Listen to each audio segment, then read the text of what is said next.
اللہ تعالیٰ کو یاد کرنا خوبصورت ترین کاموں میں سے ایک کام ہے، بہترین عبادات میں سے ایک عبادت ہے۔ قرآن پاک میں اللہ تعالیٰ اس کے بارے میں فرماتے ہیں وَلَذِكْرُ اللَّهِ أَكْبَرُ، اور اللہ کا ذکر بہت بڑا کام ہے، بہت اچھا کام ہے۔ حقیقت یہ ہے کہ انسان جس چیز سے محبت کرتا ہے اس کو ضرور یاد کرتا ہے، اس کا ذکر کرتا ہے، دل ہی دل میں بھی اور زبان سے بھی، کیونکہ جس چیز کی محبت انسان کے دل میں ہوتی ہے وہ چیز زبان پر آ کر رہتی ہے۔ یہ ہو نہیں سکتا کہ ہم اللہ تعالیٰ سے محبت کرتے ہوں، دل میں اس کو یاد کرتے ہوں، پھر زبان سے اس کا ذکر کرنا بھول جائیں۔ ذکر الہی تو بندہ مومن کی زندگی میں غیر محسوس طریقے سے شامل ہو جاتا ہے، اس کی اس طرح عادت ہو جاتی ہے کہ انسان اٹھتے بیٹھتے چلتے پھرتے تنہائی میں سب کے بیچ میں بیٹھ کر اپنے رب کو یاد کرتا رہتا ہے، دل ہی دل میں یا زیر لب وہ اپنے رب کو کسی حال میں بھی نہیں بھولتا۔ اور بھولے بھی کیوں؟ اس لیے کہ اس کی ذات پر رب کے احسانات ہر ایک سے بڑھ کر ہیں، اس کی نگاہیں ہر طرف رب کے کمالات دیکھتی ہیں، وہ ہر طرف رب کی نعمتوں کو دیکھ کر سرشار ہوتا رہتا ہے۔ وہ جس طرف بھی نظر اٹھاتا ہے وہیں اس کو رب کی قدرت اور تخلیق نظر آتی ہے، اپنے سامنے، دائیں بائیں، اوپر نیچے، ہر طرف زمین آسمان، جو کچھ بھی بنا ہوا ہے، جو کچھ بھی پھیلا ہوا ہے، وہ سب اس کے رب کا بنایا ہوا ہے۔ پھر وہ اس رب کو کیسے بھلا سکتا ہے؟ قرآن پاک میں اہل ایمان کو ذکر کرنے کی تلقین کی گئی ہے۔ اللہ سبحانہ وتعالیٰ فرماتے ہیں فَاذْكُرُونِي أَذْكُرْكُمْ، تم مجھے یاد کرو، تم میرا ذکر کرو، میں تمہیں یاد کروں گا۔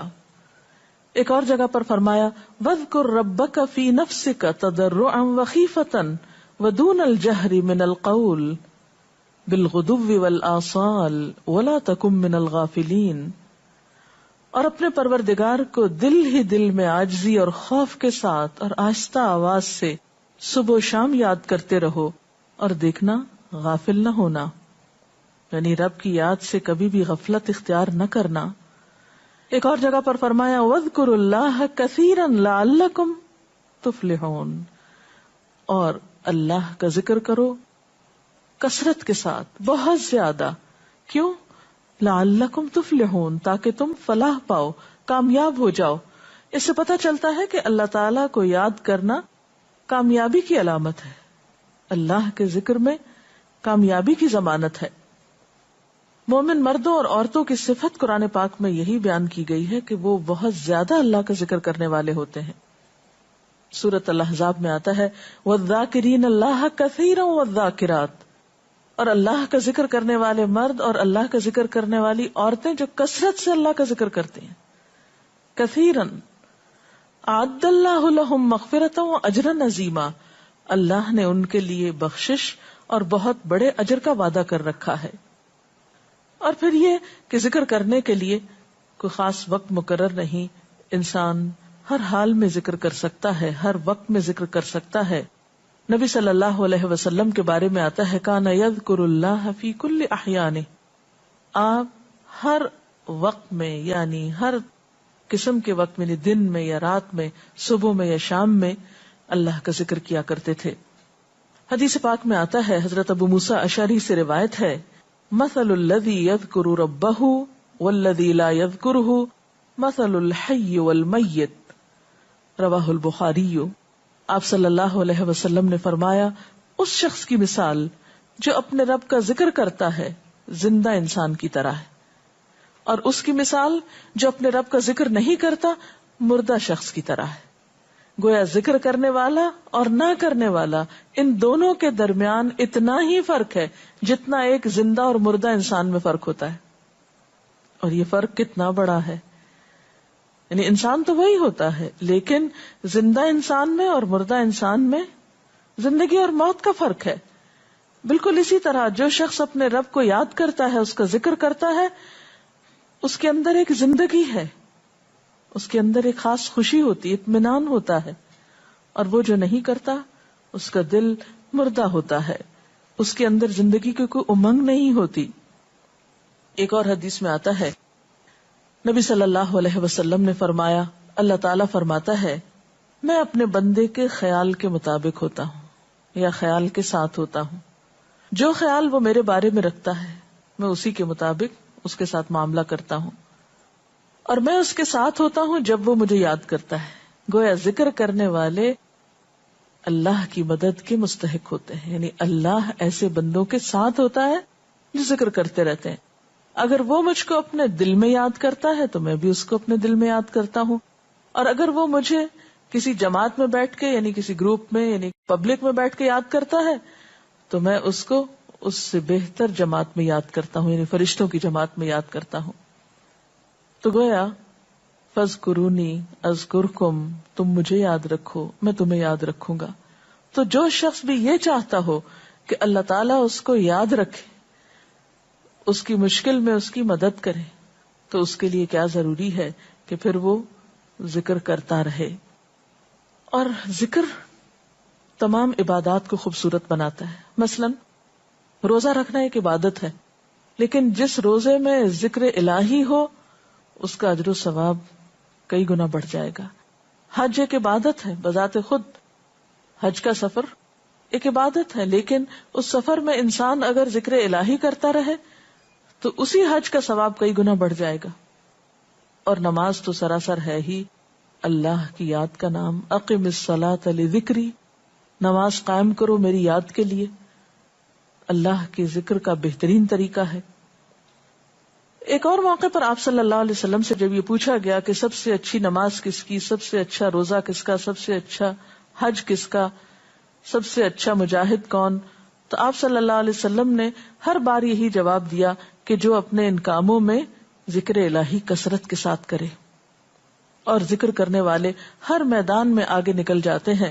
حدیث پاک میں آتا ہے نبی صلی اللہ علیہ وسلم نے فرمایا مفردون سبقت لے گئے۔ لوگوں نے پوچھا کہ یہ مفردون کون ہیں؟ فرمایا وہ مرد جو کثرت کے ساتھ اللہ کا ذکر کرتے ہیں اور وہ عورتیں جو کثرت کے ساتھ اللہ کو یاد کرتی ہیں۔ اور یہاں آپ نوٹ کر رہے ہیں خاص طور پر مردوں کے ساتھ ساتھ عورتوں کا ذکر بھی ملتا ہے۔ حضرت عبداللہ بن بصر فرماتے ہیں کہ ایک شخص نے عرض کیا یا رسول اللہ صلی اللہ علیہ وسلم، بے شک اسلام کے احکام مجھ پر بہت ہیں، یعنی ذمہ داریاں بہت ہیں، کرنے کے کام بہت ہیں، آپ مجھے کوئی ایسی بات بتائیں جسے میں اپنے لیے لازم کر لوں، یعنی میرے لیے آسان ہو اور میں پابندی سے کر سکوں۔ تو آپ صلی اللہ علیہ وسلم نے فرمایا لا یزال لسانک رطبا من ذکر اللہ، کہ ایک چیز پابندی سے پکڑ لو، اور وہ کیا کہ تیری زبان ہمیشہ اللہ کے ذکر سے تر رہے، ہر دم اللہ کو یاد کرتے رہو۔ اور یہ حقیقت ہے کہ انسان کوئی بھی کام کر رہا ہو، مثلا خواتین کھانا پکا رہی ہیں، گھر صاف کر رہی ہیں، واک کر رہی ہیں، کوئی بھی کام کر رہی ہیں اس طرح کا، تو اس میں ساتھ ساتھ اللہ کی یاد کرتی رہیں، سبحان اللہ، الحمدللہ، اللہ اکبر، استغفر اللہ، لا الہ الا اللہ، ان اذکار کا ورد کرتے رہیں، تو اس میں کام بھی ہوتا رہے گا اور اس کے ساتھ ساتھ اللہ کی یاد بھی ہوتی رہے گی۔ خصوصی طور پر 2 کلمات ایسے ہیں جن کے بارے میں بہترین اجر کی خوشخبری سنائی گئی۔ آپ صلی اللہ علیہ وسلم نے فرمایا کلمتان، 2 کلمات ایسے ہیں خفیفتان علی اللسان، جو زبان پہ بہت ہلکے ہیں، یعنی پڑھنے میں کچھ مشکل نہیں، ثقیلتان فی المیزان، میزان میں بہت بھاری ہیں، حبیبتان الی الرحمن، رحمان کو بہت محبوب ہیں، اور وہ کیا ہیں؟ سبحان اللہ و بحمدہ، سبحان اللہ العظیم۔ چلتے پھرتے، اٹھتے بیٹھتے، کام کاج کرتے، تسبیح پڑھتے رہنا، ذکر کرتے رہنا، انسان کے دل کو جہاں اطمینان بخشتا ہے وہاں اس کے کام کو آسان بھی کر دیتا ہے، اور اللہ کی مدد بھی ساتھ ہوتی ہے۔ اور قرآن پاک میں ایسے لوگوں کے لیے خوشخبری ہے، الا بذکر اللہ تطمئن القلوب، سنو اللہ کے ذکر سے دلوں کو اطمینان ہوتا ہے۔ اور ویسے بھی میزان میں بہت بھاری نیکی ہے۔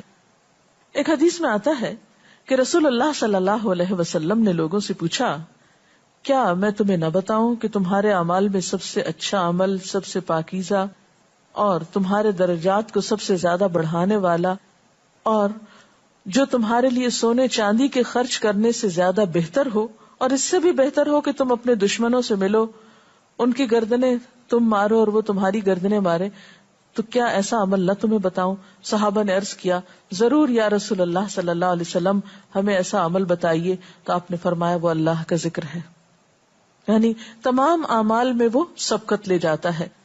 اسی طرح ایک اور حدیث میں ہے، رسول اللہ صلی اللہ علیہ وسلم نے فرمایا کہ جب بھی کچھ لوگ بیٹھتے ہیں اور وہ اللہ کا ذکر کرتے ہیں، کسی مجلس میں اکٹھے ہو کر بیٹھتے ہیں، تو اللہ کی رحمت ان کو ڈھانپ لیتی ہے، ان پر سکینت نازل ہوتی ہے، اللہ تعالیٰ ان کا اپنے ہاں ذکر کرتے ہیں۔ گویا اکیلے بھی ذکر کیا جا سکتا ہے اور کسی مجلس میں اکٹھے بیٹھ کر بھی، پھر اسی طرح صبح و شام بھی، جیسا کہ قرآن پاک میں آتا ہے وَسَبِّحْ بِحَمْدِ رَبِّكَ قَبْلَ طُلُوعِ الشَّمْسِ وَقَبْلَ غُرُوبِهَا، اپنے رب کی تسبیح بیان کرو سورج نکلنے سے پہلے اور اس کے غروب ہونے سے پہلے۔ ایک اور جگہ پر آتا ہے وَسَبِّحْ بِحَمْدِ رَبِّكَ بِالْعَشِيِّ وَالْإِبْكَارِ، اپنے رب کی حمد و ثنا بیان کرو عشی کے وقت یعنی عصر کے وقت، والابکار اور صبح کے وقت۔ عشی کا لفظ جو ہے یہ زوال شمس سے غروب شمس کے درمیانی وقت کو کہتے ہیں۔ پھر اسی طرح انبیاء علیہ السلام کے بارے میں ہم دیکھتے ہیں، حضرت داؤد علیہ السلام بہت خوبصورت آواز سے، بہت خوبصورت انداز میں اللہ تعالیٰ کا